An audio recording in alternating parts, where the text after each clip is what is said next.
Hello everybody, Bruce Elgord here, your instructor for CTEC 121, Intro to Programming and Problem Solving for the summer of 2019.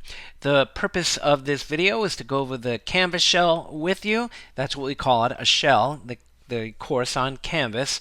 And for me to point out a couple things and for you to ask questions on Slack after you watch it. In fact, if you're watching this video and you want some extra credit, send me a direct message on Slack. You'll find out about Slack within the Canvas shell, and I'll duly note those. All right. So the first thing that I need to do, is I need to go into the student view here. So that's something that I, as an instructor, see Canvas a little bit different than you.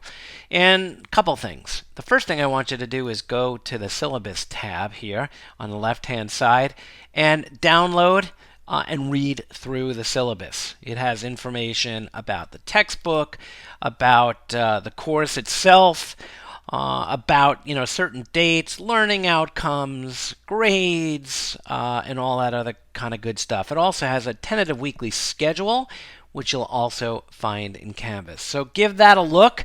There is a short, I think 10-question syllabus quiz in Canvas. So let's look over on the right side here. And that gives you the groups for assignments and how you're going to get graded in this class. So the first thing that's due the first week is what I call the Python Development Workflow Setup. That's going to make sure that you have Microsoft Visual Studio Code, Python, and a couple of other things installed on your PC. Now, there are plenty of instructions inside of Canvas, so don't freak out by what I just said. That's worth 5%, and it's due the Sunday night of the first week of the class, right before the second week. Each week, I'm going to give you problems to solve using code. Sometimes I'm going to have you create programs from scratch. Sometimes I'm going to have you fix code that's broken, and a whole bunch of other things. The next thing I have is what I call pre-quizzes, 10% of your grade. And by the way, the problem sets are 60%. You may have 1, 2, 3 different problem sets each week. It all depends on the material, but just know that you can find me on Slack anytime. And you can also find our tutor on Slack, and he also has tutoring hours. Again, all posted in Canvas. So don't freak out. We're here to help you. We're here to make sure that you learn as much as you can about Python. Okay? So pre-quizzes, everything is pretty much due on Sunday night. Okay, the pre-quizzes, the regular quizzes. The pre-quizzes have you go through Canvas or the book just to make sure, that you've gone through the material, done a cursory analysis of it and stuff like that. The written quizzes, they're 15%. They're also due on Sunday evenings. 15%, I said that before. Not graded. Avoid that right now. And then the final exam is 10% of your grade.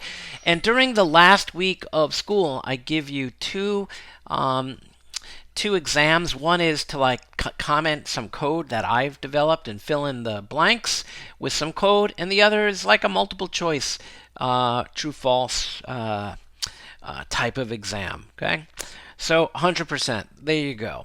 So the next thing I want you to do is click on Home again.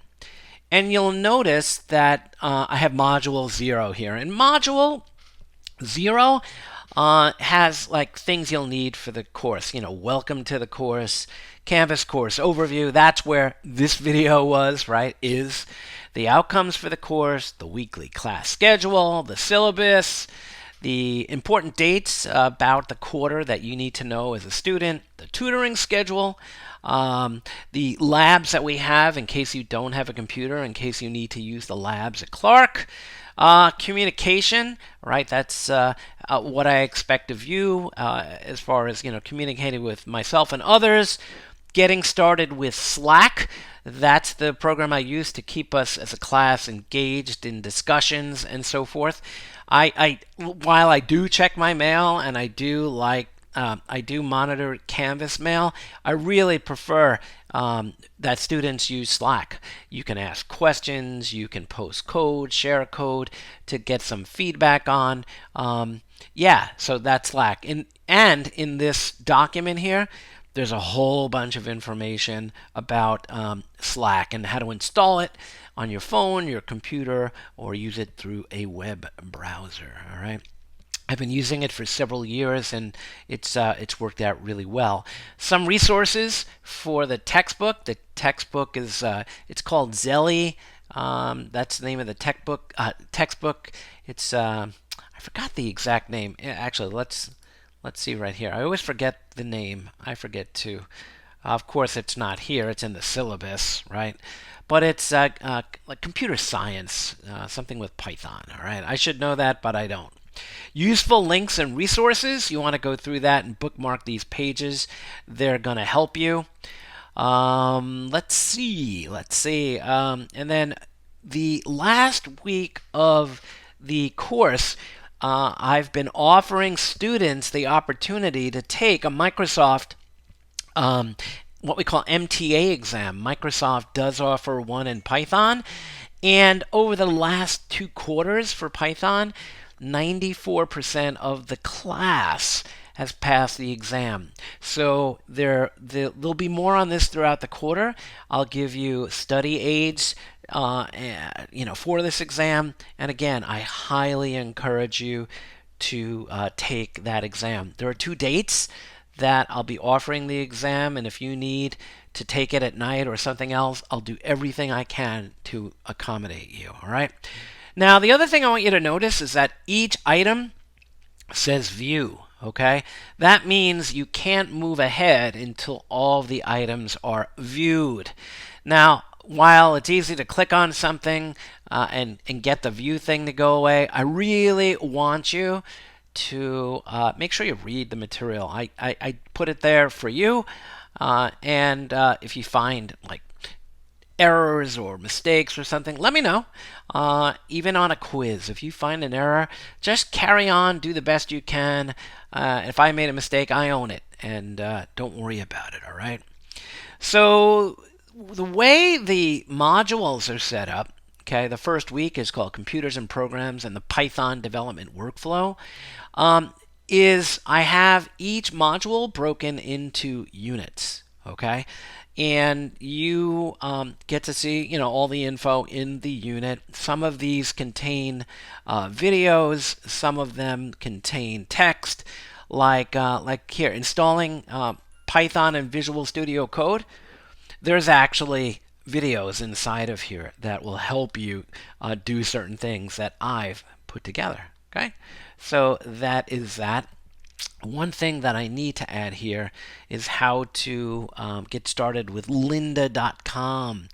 There'll be times where I'll have you watch lynda.com video, and you don't need to pay for lynda.com. It's offered free through the Fort Vancouver Library. In fact, I did send an email out about it to you. All right, so let's carry on.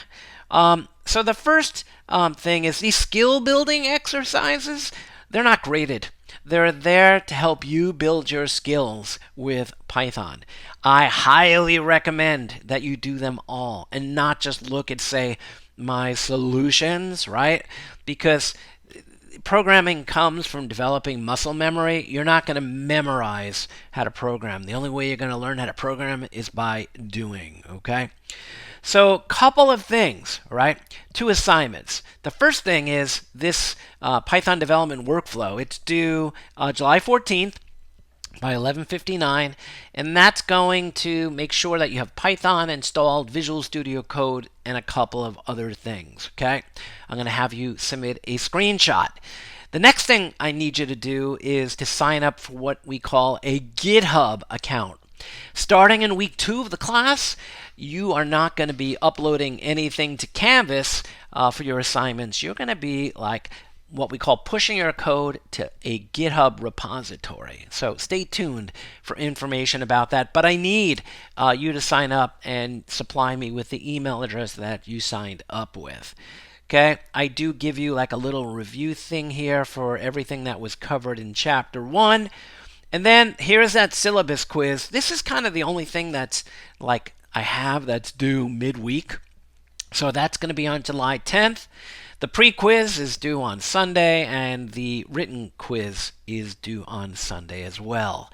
All right. I used to have the pre-quiz due midweek, but you all have lives and different schedules, so I don't want to force that on you. The other important thing to realize is I don't put time limits on quizzes. So what you need to do is when you take these, don't submit them. Just know that Canvas will, like you can like close your browser. It'll remember next time you come back all of your answers and things. So I don't do timed quizzes. They are due by that date, but I'm not there with a 30-minute, 60-minute clock, whatever.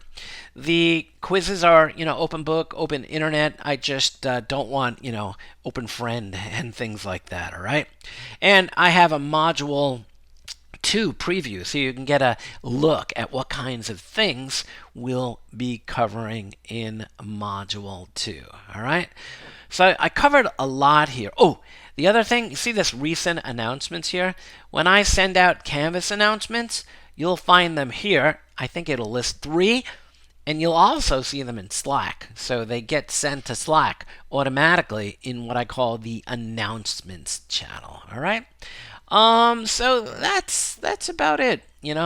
Thanks for watching. If you have any questions, let me know. I'll be around the whole summer answering questions you have on Slack. I also use a tool called Zoom meetings. So if you need help and we need to share screens to go over stuff, just let me know. Let's schedule it, or we'll do it right then and there. That's the way I roll. So sorry for talking so fast. I've had a lot of caffeine, a lot of coffee this morning. So rock and roll. Hope you have a great quarter. And I'm here to help you as well as our tutor. Have a good day.